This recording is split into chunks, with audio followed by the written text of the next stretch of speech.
Hello guys, samahan nyo nga po pala magpaka-artista dahil kukunin na tayong artista. Chawot! Kasama natin si Chawot guys. At syempre si Andrea. So andito rin si Arthur Becky. Di ko na siya na-videohan. Ito na nga po pala ang aming person sa labas. Sobrang init talaga. Ayan, dapat daw maangas ako yan kasi gangster ako dito guys eh. Bully ako dito kahit sa totoo buhay. Person! Mas papasok ako dyan. Syempre pogi dapat yung pasok natin. Kalaban nga eh. May kalaban bang pangit? Pwede naman. Diba malapit na yung panoorin nyo. Kung hindi nyo pa napapanood, panoorin nyo na yung episode namin. Tamang unat lang kasi wala pa akong stretching. Buti na lang ganyan yung camera angle. Angle ko yan eh, tinan mo ang pogi ko. Kahit sa palabas, panoorin nyo na lang oh. Bubuli pa ako dyan. Tapos sa scene na to, dapat iiyak si Andrea. Pero hindi siya maiyak-iyak kasi off-cam, pinatatawa ko siya. Eto na, tututukan na si Andrea. Yun. Yan, nakailang take kami dyan kasi hindi siya maiyak-iyak. Tinatawanan niya kasi yung mukha ko. Nakakatawa ba yung mukha ko? Galit nga ako dyan.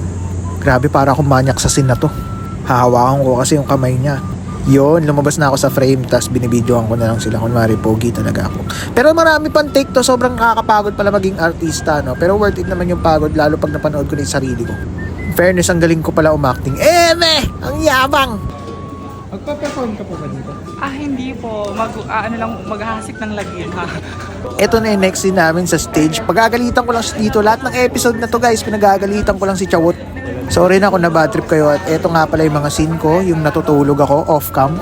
Actually, sasamahan nyo lang ako matulog off-cam. Kasi sobrang nakakaantok talaga, malamig.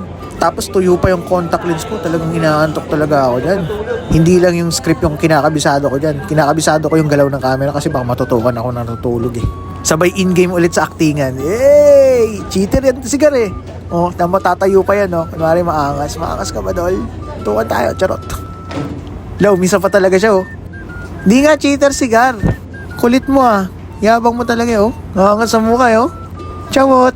Tapos matutulog na naman tayo dito guys. Panoorin nyo lang ako matulog. Ayan, hindi ko na talaga kaya. Kunwari, nagdadasal ako. Yes! Our Father. Charot. Baka makancel. At yan na nga po talaga. Natuluyan na po talaga tayong natutulog. Kasi sobrang nakakaantok talaga. At pinagtitripan na nila ako dyan. Ang dami ko ng picture na natutulog. May pambati na sila sa akin. Kasi ayun, sarap ng tulog ko dyan eh. Ginalaw ko na lang yung pako para kunwari active pa ako. Pero tulog na talaga ako dyan. Buti ka mo, hindi ako nalaglag dyan. Ayan, nagkakandagulo pa sila kasi pinipicturean nila ako. Gagaling talaga. Babay talaga ng mga kasama ko sa set. Tuloy tayo sa actingan. Naman para dito sa ating mga players, kaya importante pa lang na makuha nila dito ang mga objectives and even the jungle para mauna na agad doon sa gusto. Yabang mo ha. Hindi ka pala inaantok ha. Tawa-tawa ka pa. Sleeping beauty si Arthur. Tulog. More on acting session na naman dito. Pagagalitan ko na naman sila. Ayan. Sir, pumapayag ba kayo na makapasok na sa MCC? Cheater tong mga to. Gusto nyo ba masira ang reputasyon nyo? Sir, hindi po ganyan klaseng tao, sir. Trust me, matagal na kami magkakaibigan. Hindi ganyan klaseng tao yan. Tapos, tulog na naman. Kakagising ko lang. Tulog na naman guys, oh. Tulog ng tulog sa set. Sabay in-game sa acting, no? Gwapo ko pala sa camera, eh, no? Ito yung nilagay nila sa behind the scene. Guys, ang saya pala maging artista, no? Kaso nakakapagod magkabisado ng script, tsaka nakakaantok. Lalo kapag malamig yung set. Pero kapag mainit naman, nakakaalibadbad. Tapos panay ang retouch, nakakapagod maging artista. Pero masaya siya. Malaki bayad eh. Joke lang, charot.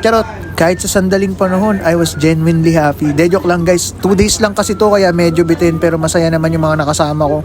Sila Andrea, si Arthur Becky at saka si Charot.